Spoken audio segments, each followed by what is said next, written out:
Well, speaking of chocolate, there's going to be a lot of it passed out this week. Love is in the air. Valentine's Day is this Friday. And if you don't have plans for your sweetie, we've got you covered. Don't worry. For starters, the way to a man's heart, and let's face it, ladies, the way to our hearts too, is through food. This is Ben Sinan. He's the general manager of the Wrigley Mansion Club, and he's here to show us how to pair wine and champagne with your favorite Valentine's dinner. So good to see you. You look so dapper this morning. You too. Thank you for coming in, because pleasure. this is always a dilemma for a lot of folks. If you're not a wine drinker or champagne drinker, you're going to have a toast on your Valentine's night.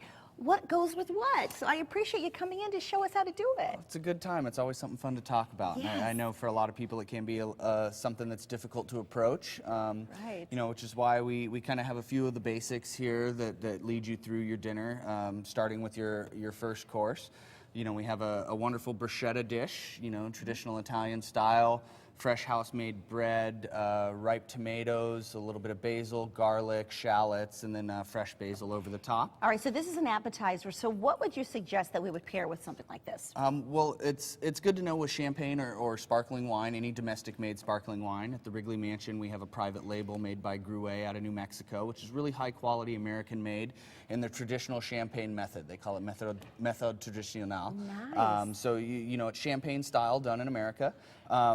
Champagne goes great with any first course. Right, so that's what I was going to say. So this is the first course. It may not be bruschetta for you. It might be something else. Correct. But for the first course, this is when we pull out the bubbly. Right. I mean, caviar, oysters, any shellfish type of starter, anything that got ripe components. You know, champagne has high levels of acid. Well, see, I would have gotten that backward, because I would have thought maybe you pull the bubbly out at the end, but we actually start there, which is really good to know. Well, that's good. A good thing is bubbly goes. It really does go with anything. So you can enjoy your bubbles pretty much throughout dinner without taking away from the food. It really is one of those universal wines that goes with anything. Because you know, that's what Ben is teaching us today. He's teaching us how to pair things properly.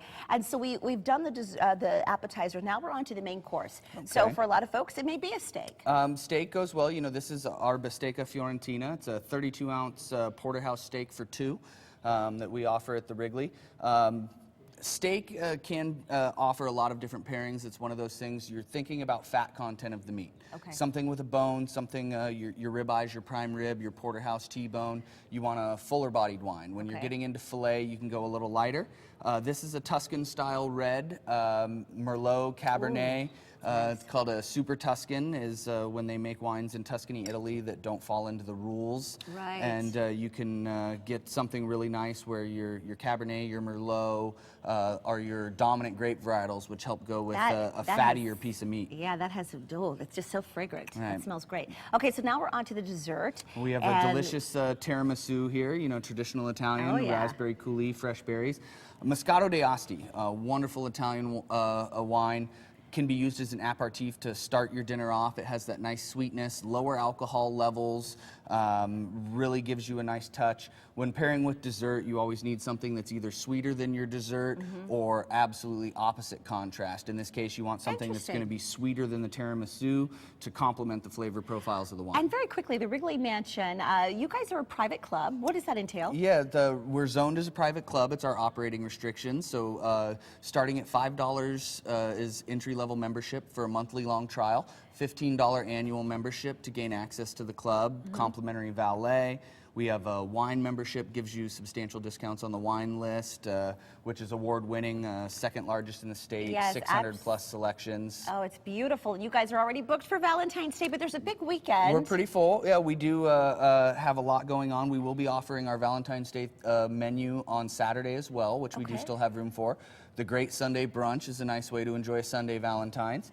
And if you don't have a chance to get a reservation, we are offering live jazz on Friday night that you can come in for dinner and dancing, enjoy the lounge area, drinks in the bar, and enjoy the festivities offered. So you can have an actual Valentine's weekend at the Wrigley Mansion Club. If you missed the actual dinner on Friday, they're still offering the same menu on Saturday and even into Sunday for the brunch. Well, Ben, this has been so insightful. Thank you so much. My pleasure. And happy Valentine's Day to you. Thanks for having me. And we've put all of the Wrigley Mansion Club information on SonoranLiving.com if you'd like to check it out. And something else you can do there is dance. And we've got some tips on cutting a rug coming up a little later on the show.